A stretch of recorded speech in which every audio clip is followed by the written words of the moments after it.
ನೋಡ್ರಿ, ಅವರು ಕರ್ನಾಟಕದಲ್ಲಿ ಗೆದ್ದಾಗ ಓಟ್ ಚೋರಿ ಆಗಲ್ಲ, ತೆಲಂಗಾಣದಲ್ಲಿ ಗೆದ್ದಾಗ ಓಟ್ ಚೋರಿ ಆಗಲ್ಲ, ಆನಂತರ ಹಿಮಾಚಲ ಪ್ರದೇಶದಲ್ಲಿ ಗೆದ್ದಾಗ ಓಟ್ ಚೋರಿ ಆಗಲ್ಲ, ಲೋಕಸಭೆಯಲ್ಲಿ 99 ಸೀಟ್ ಗೆದ್ದಾಗ ಓಟ್ ಚೋರಿ ಆಗಲ್ಲ. ಓಟ್ ಚೋರಿ ಯಾವಾಗ ಆಗತ್ತಾ? ಹರಿಯಾಣದಾಗ ಸೋತ ಮೇಲೆ ಆಗ್ತದೆ. 7 ಸೀಟ್ ಬಂದರೆ ನಾಚಿಕೆ ಬರ್ಬೇಕಲ್ಲ ಅವರಿಗೆ. 61 ಸೀಟ್ ಸ್ಪರ್ಧೆ ಮಾಡಿ 6 ಸೀಟ್ ಗೆದ್ದಾರೆ. ಸೋಲನ್ನು ಒಪ್ಪಿಕೊಂಡು ಪಾರ್ಟಿ ಕಟ್ತೀವಿ ಅಂತ ಹೋಗ್ಬೇಕು, ಇಲ್ಲ ಓಟ್ ಚೋರಿ ಮಾಡಿರಿ ಅಂತ ತಿಳ್ಕೊಂಡು.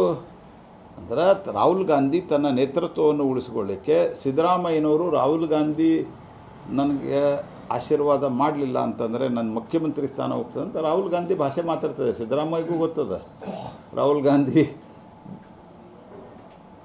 ನಾವು ಭಾಳ ಫೇಲ್ ಆಗಿವಿ ಅಂತ. ಕರ್ನಾಟಕದಾಗೂ ಗೆದ್ದದ್ದು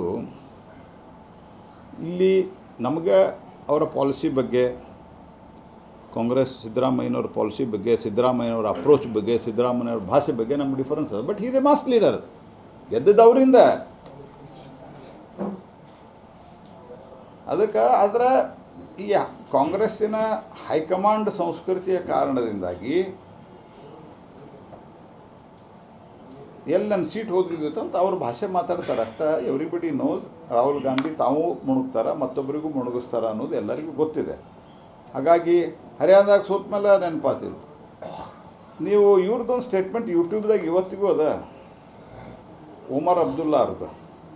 ಉಮರ್ ಅಬ್ದುಲ್ಲಾ ಹೇಳಿದ್ರೆ ಇದೆಲ್ಲ ಬೋಗಸ್ ಇದೆ, ನಾವೇನು ನಂಬೋದಿಲ್ಲ ಇದೆ, ಯಾಕಂದ್ರೆ ನಾವು ಗೆದ್ದಿವಲ್ಲ ಇಲ್ಲಿ ಅಂತಂದ್ರೆ. ಎಲ್ಲಿ ಗೆದ್ದ್ಯಾರವರು?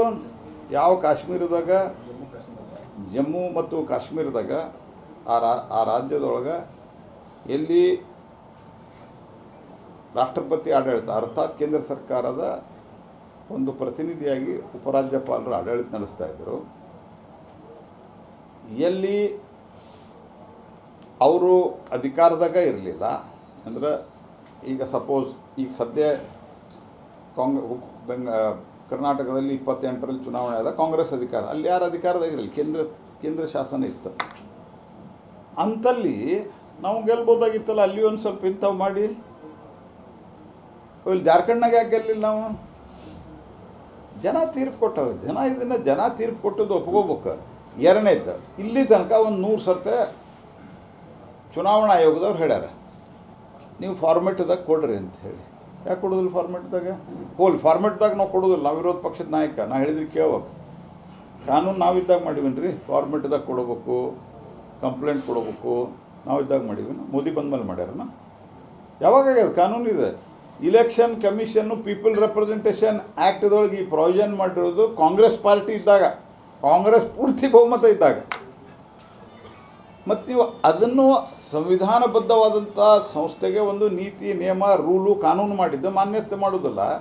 ನಾವು ಬಾಯಿಗೆ ಬಂದಾಗ ಮಾತಾಡ್ಕೊತ ಹೋಗ್ತೀವಿ. ಗೆದ್ದಾಗ ರಾಹುಲ್ ಗಾಂಧಿ, ಸೋತಾಗ ಓಟ್ ಚೋರಿ. ಮೊದಲ EVM ಅಂದ್ರೆ, ಆಮೇಲೆ ಓಟ್ ಚೋರಿ, ಈಗ ಓಟ್ ಚೋರಿ. ಇದು ಯಾವುದು ಇದು ಅಂದರೆ, ಇದಕ್ಕೆ ಜೇಲ್ ಮತ್ತು ಬೇಲ್ ಅನ್ನೋ ಜನ ತಿರಸ್ಕಾರ ಮಾಡ್ಯಾರ. ಅದನ್ನು ತಿಳ್ಕೊಬೇಕಲ್ಲ. ಯಾಕಂದ್ರೆ ರಾಹುಲ್ ಗಾಂಧಿ, ಸೋನಿಯಾ ಗಾಂಧಿ ಬೇಲ್, ಲಾಲು ಯಾದವ್ ಬೇಲ್, ಇವರೆಲ್ಲ ಜೈಲಿನಿಂದ ಬೇಲ್ನಾಗಿದ್ದು ಇವರು ಚುನಾವಣೆಯನ್ನು ನಡೆಸ್ಲಿಕ್ಕೆ ಹೊರಟ್ರು. ಮತ್ತು ಕರಪ್ಷನ್ನು, ಯಾವುದೇ ಗಂಭೀರತೆ ಇಲ್ಲ ಇರುವಂಥದ್ದು. ಅಲ್ರಿ, ನಾ ಕೇಳೋ ಪ್ರಶ್ನೆ, ರಾಹುಲ್ ಗಾಂಧಿ ಎಲ್ಲಿದ್ದಾರೆ ಹೇಳ್ರಿ ಇವತ್ತು? ಈ ನಿಮ್ಮಲ್ಲಿ ಅನೇಕರು ಪ್ರಮುಖ ಚಾನಲ್ದವ್ರು ಇದ್ದೀರಿ. ಆಜ್ ತಕ್ಕು, ನ್ಯೂಸ್ 18, ನಿಮ್ಮ PTI, NI ಎಲ್ಲ ನಿಮ್ಮ ನ್ಯಾಷನಲ್ ಚಾನಲ್ಲು, ಆರ್ ಪಬ್ಲಿಕ್ಕು, ಇವೆಲ್ಲ ನ್ಯಾಷನಲ್ ಚಾನಲ್ ಇದ್ದಾವಲ್ಲ. ನಿಮ್ಮ ಚಾನಲ್ದವ್ರಿಗೆಲ್ಲ ಡೆಲ್ಲಿಗೆ ಫೋನ್ ಮಾಡಿ ಕೇಳ್ರಿ ರಾಹುಲ್ ಗಾಂಧಿ ಎಲ್ಲಿದ್ದಾರೆ ಅಂತ ಹೇಳಿ.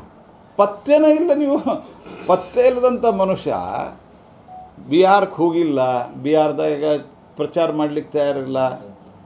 ಆನಂತರ ಅವ್ರು ಇಂಡಿ ಗಠಬಂಧನದಾಗ ಸೀಟ ಹೊಂದಾಣಿಕೆ ಆಗಲಿಲ್ಲ. So it is most foolish. ತಮ್ಮ ಒಂದು ಫೇಲ್ಯೂರ್ ಮುಚ್ಕೊಳ್ಳಿಕ್ಕೆ ಒಂದು ಹೊಸ ಶುರು ಮಾಡೋದು ಅಷ್ಟೇ. 2028ವರೆಗೂ ಸಹ ಸಿದ್ದರಾಮಯ್ಯ